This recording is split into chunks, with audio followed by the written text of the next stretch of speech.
दत्तू असं मस्त आला स्टेजवर चालत चालत आला आणि महाराणी बसलेल्या असतात तिथे, जिजाऊ बसलेले असतात. तर तो असं करून माता केलं. छोट्या पडद्यावरील महाराष्ट्राची हास्य जत्रा या शोने रसिकांच्या मनात घर केलं आहे. या माध्यमातूनच अनेक कलाकार घराघरात पोहोचले. हे कलाकार मंडळी व्हिडिओ आणि फोटो शेअर करत एकमेकांच्या कामाचं कौतुक करतात. त्यामुळे कलाकारांच्या स्किटसह कलाकारांचा ऑफस्क्रीन बॉन्ड देखील प्रेक्षकांना आवडतो. यातीलच एक कलाकार म्हणजे दत्तू मोरे. दत्तू मोरेने हास्य जत्रेसह अनेक नाटकात काम केलं आहे. असेच एका नाटकातील त्याने किस्सा सांगितला. पृथ्वी प्रताप, रोहित माने आणि दत्तू मोरे हे तिघेही हास्य जत्रेच्या आधी हा आवाज कोणाचा या नाटकात एकत्र काम करायचे. या नाटकात दत्तू बाल शिवराय साकारत असताना त्याची फजिती झाली.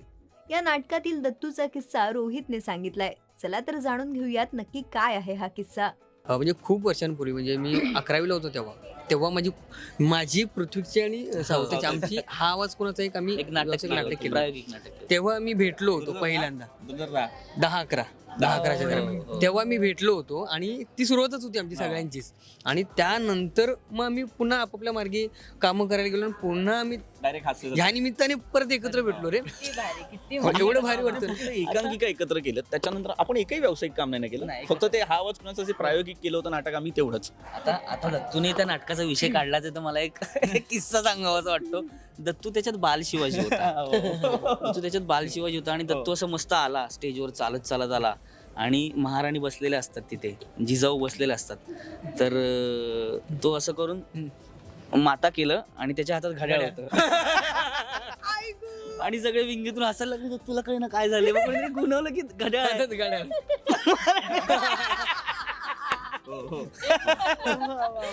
असं एक सुरुवात होती, त्यामुळे तो पण खूप कॉन्शियस झाला होता. पण काय मोमेंट होता त्यावेळेला त्या नाटकात एवढी धावपळ होती ना की एकतर खूप मोठा मॉब होता आणि प्रत्येक ब्लॅकआउटला ना पळापळ होती सगळ्यांची.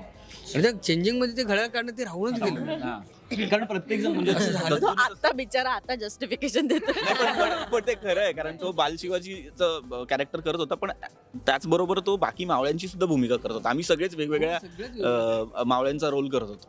आणि आय गेस अमोल भोरचं दिग्दर्शन होतं आणि ऋषी कोळीने ते लिहिलं होतं. तर तुम्हाला यांची मैत्री आणि हा किस्सा कसा वाटला हे आम्हाला कमेंट करून नक्की सांगा. मला थोडंसं सांगायचं होतं ताई.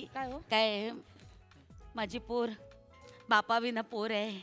काय 2 वर्षाची होते तेव्हा हे गेले ना आमचे. घरात असं कोणीच पुरुष माणूस नाही, मी एकटी बाई माणूस. त्यामुळे काय लग्नाची बोलणी करायला ना माझा एक भाऊ आहे, मानलेला भाऊ आहे, तो यायचा होता. बसने येणार होता, पोहोचला नाही. एकदा त्याची आणि तुमची गाठभेट झाली असती तर बरं झालं असतं. काय आमच्या घरात त्याचं मत फार महत्वाचं आहे. नाही आता काय आपलं नातं जुळलंच आहे तर होत राहतील गाठी भेटी नाही का. होत राहतील. काय हो कुठे असतात ते? कोकणात असतं.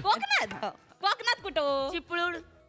चिपळूणला तुम्ही पण चिपळूणचे काय? नाही छे मी कुठली नाही वाटत नाही म्हणून विचारलं. कशाला विचारता ना, गप्प बसा. मराठी चित्रपटसृष्टीतील लेटेस्ट अपडेट्स आणि गॉसिपसाठी आमच्या चॅनेलला सबस्क्राईब करा आणि बेल ऐकन दाबायला विसरू नका.